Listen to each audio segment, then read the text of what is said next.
fait d'avoir respecté le délai. Aussi, c'est un jour vraiment que nous, UDPS, on attendait. Heureusement, le jour est là, surtout nous qui sommes du Nord Kivu, où nous sommes sous état de siège. Nous espérons que vraiment que nos candidats voteront utile pour que nous puissions gagner un siège au sein du Sénat. À ma qualité de président fédéral, nous avons aligné au moins 3 candidats, où lui aussi fait partie de ces 3.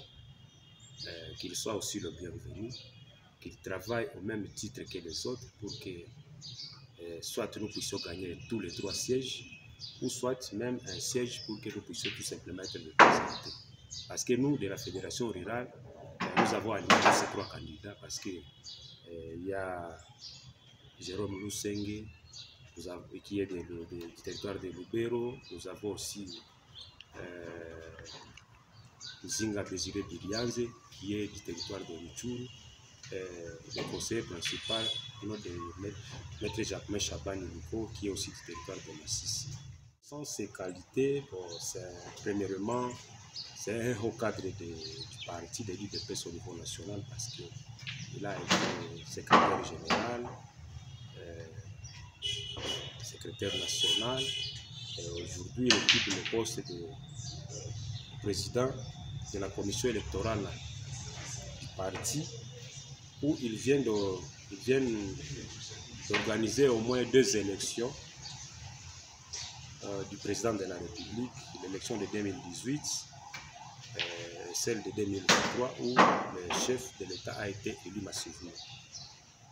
Aussi, bon, nous avons aussi d'autres députés nationaux où l'UDPS, au niveau de l'Assemblée nationale, nous constituons la première force. Monsieur Jacques Andega, en 2018, l'UDPS n'avait pas de députés provinciaux. Ici, en 2023, vous avez 3 députés provinciaux, dont en ville de Goma, en territoire de Nyiragongo et à Walikale.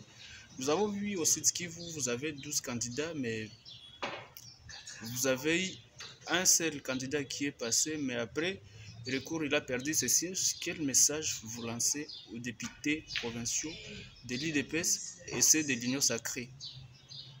Oui, merci. C'est vrai, nous constituons une force au sein des regroupements politiques qui est l'Union sacrée, où la plupart de tous ces candidats sont gérés au niveau national par le présidium. Je les appelle à voter utile. Voter utile les candidats d'abord de l'Union sacrée.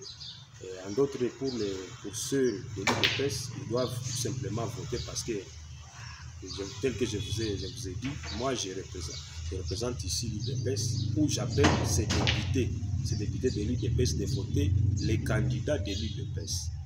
Les candidats de l'UDPS qui sont à 3, alors ils sont obligés de voter ces candidats pour que l'UDPS puisse être aussi représenté, non seulement comme l'UDPS, mais aussi l'UDPS dans l'Union sacrée.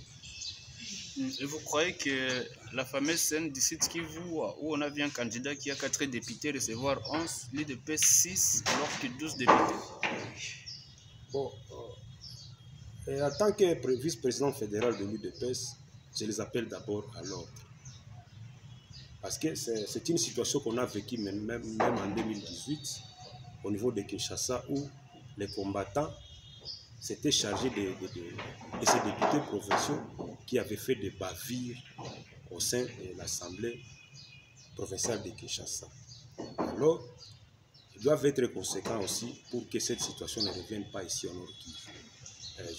Je risquerais d'appeler les combattants une fois aucun candidat de l'UDPS ne passe pas. Nous sommes en train de militer. Si nous manquons, au moins que nous ayons ne fût-ce qu'un siège au sein de l'Assemblée provinciale, non seulement à l'Assemblée provinciale, mais aussi. Le message simple, c'est d'accompagner d'abord nos 3 candidats, pour faire campagne au sein de là où les élections vont se tenir, bon, les stratégies et consorts, on les a menées et nous espérons que tout ira.